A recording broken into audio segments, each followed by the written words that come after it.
వీళ్ళందరితో రివ్యూ తీసుకుంటే వీళ్ళందరూ ఆ తర్వాత కలెక్టర్లతో వెళ్ళి కలెక్టర్లతో వీళ్ళంతా కూడా చేయాల్సిన పనులు చేస్తారు. ఇరిగేషన్ సెక్రటరీ ఉన్న డ్యాములను ఖాళీ చేయిస్తాడు.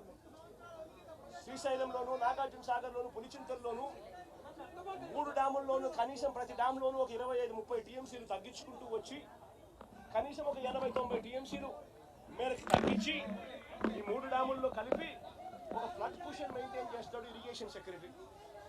దానివల్ల పైనుంచి వచ్చే నీళ్లను, ఇతర రాష్ట్రాల నుంచి వచ్చే నీళ్లను, ఈ ఫ్లడ్ కుషన్ ఉంది కాబట్టి నీళ్లను అక్కడే ఆపిడచ్చు. రెవెన్యూ సెక్రటరీ వెంటనే రిలీఫ్ క్యాంపులు ఏర్పాటు చేస్తాడు. ఆ రిలీఫ్ క్యాంపుల్లో ఏర్పాట్లు బాగున్నాయా లేదా, రిలీఫ్ క్యాంపులు ఎక్కడున్నాయి, ఎక్కడ పెట్టాలి, ఆ రిలీఫ్ క్యాంపుల్లో ఏర్పాట్లను పర్యవేక్షిస్తాడు రెవెన్యూ సెక్రటరీ. హోమ్ సెక్రటరీ లోతట్టు ప్రాంతంలో ఉన్న వాళ్ళందరికీ ఇన్ఫార్మ్ చేసి వాళ్ళందరినీ కూడా చెప్పి ఇలా తుఫాన్ రాబోతా ఉంది అని చెప్పి వాళ్ళందరినీ షిఫ్ట్ చేసే కార్యక్రమం హోమ్ సెక్రటరీ చేయిస్తాడు. మరి నేను అడుగుతా ఉన్నా, ఇదే పెద్ద మంచి చంద్రబాబు నాయుడు ఇవన్నీ చేశాడా అని అడుగుతా ఉన్నా. మరి ఇవన్నీ ఎందుకు చేయలేదు చంద్రబాబు అని అడుగుతా ఉన్నా. ఇవన్నీ చేయకపోవడం వల్ల, ఫ్లడ్ కుషన్ ఏర్పాటు చేయకపోవడం వల్ల ఆ నీళ్లు పై నుంచి వచ్చే నీళ్లు, కింద పులిచింతల కింద దిగువన వచ్చే నీళ్లు, ఈ 2 నీళ్లు కలిసి ఒక ప్రళయంగా ఏర్పడి చివరికి బుడమేరును కూడా, కృష్ణానదికి పోవాల్సిన బుడమేరును కూడా తన ఇంటిని రక్షించుకునేందుకు బుడమేరులో కూడా అర్ధరాత్రి దాటిన తర్వాత ప్రజలకు నోటీస్ ఇవ్వకుండా, ప్రజలకు సమాచారం ఇవ్వకుండా బుడమేరులో గేట్లను కూడా ఎత్తేసి విజయవాడలోకి వీళ్ళు పూర్తిగా పంపించడం జరిగింది. నేను అడుగుతా ఉన్నా, చంద్రబాబు నాయుడు చేసిన ఈ దుశ్చర్యకు, చంద్రబాబు నాయుడు చేసిన ఈ తప్పుడు పనికి ఏకంగా 60 మంది పైచిలకు చనిపోయినారు. ఇంకా ఎక్కువ మంది చనిపోయి ఉండొచ్చు. రిపోర్ట్లు వస్తా ఉన్నాయి. ఈ 60 మంది ఇంతకు ముందు ఎప్పుడైనా తుఫాను వచ్చినప్పుడు 60 మంది చనిపోయిన ఘటన ఎప్పుడైనా మనం చూసామా? 60 మంది ఏకంగా పైన మనుషులు చనిపోతే ఇది చంద్రబాబు నాయుడు చేసిన తప్పిదం కాదా? చంద్రబాబు నాయుడు మీద కేసు చంద్రబాబు నాయుడు గారి మీద నెగ్లిజెన్స్ కేసు అనేది ఎందుకు నమోదు చేయకూడదు అని అడుగుతా ఉన్నా. చంద్రబాబు నాయుడు గారు అనే వ్యక్తి వల్ల 60 మంది చనిపోయిన తర్వాత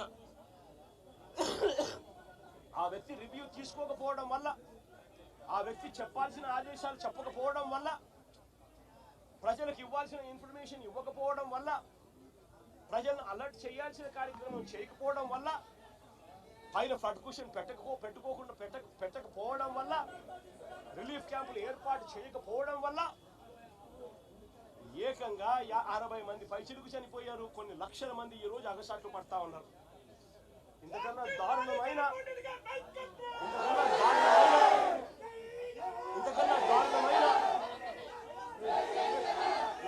దారుణమైన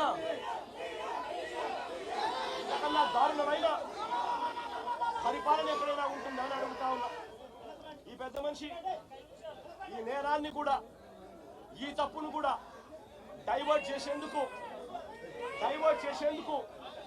ఒకవైపున సురేష్ లాంటి ఎక్స్-ఎంపీని, విజయవాడ డిప్యూటీ మేయర్ భర్తను, ఇలాంటి వాళ్ళని టాపిక్ డైవర్ట్ చేసేందుకు 4వ తేదీ రాత్రి అరెస్ట్ చేయించే కార్యక్రమం చేస్తున్నాడు. అంతటితో ఆగిపోకుండా ఇదే పెద్ద మనిషి ఓట్ల గురించి మాట్లాడతాడు. నిజంగా నాకు ఆశ్చర్యం అనిపిస్తుంది ఆ ఓట్ల గురించి మాట్లాడుతూ ఉన్నప్పుడు. ఈ ఓట్లన్నీ కూడా ఎవరు ఏని అడుగుతా ఉన్నా, ఈ ఓట్లకన్నిటికీ కూడా ఎవరి హయాంలో పర్మిషన్ వచ్చింది అని అడుగుతా ఉన్నా. ఈ ఓట్లన్నీ కూడా ఎవరి ప్రభుత్వం వచ్చిన తర్వాత 3-4 నెలల కిందట ప్రభుత్వం చంద్రబాబు నాయుడు గారిది వస్తే ఆ విజయోత్సవాలు చేసిన ర్యాలీలో ఈ బోట్లు వీళ్ళు లేరా అని అడుగుతా ఉన్నా. ఈ బోట్లలో ఉన్న వ్యక్తులు, ఈ బోట్లు గత 4 నెలలుగా చంద్రబాబు నాయుడు గారితో కలిసి ఇసుక దోపిడీలో చంద్రబాబు నాయుడు గారితో కలిసి ఈ బోట్ల ఓనర్లు వీళ్ళందరూ కూడా భాగస్వాములు అయినారు.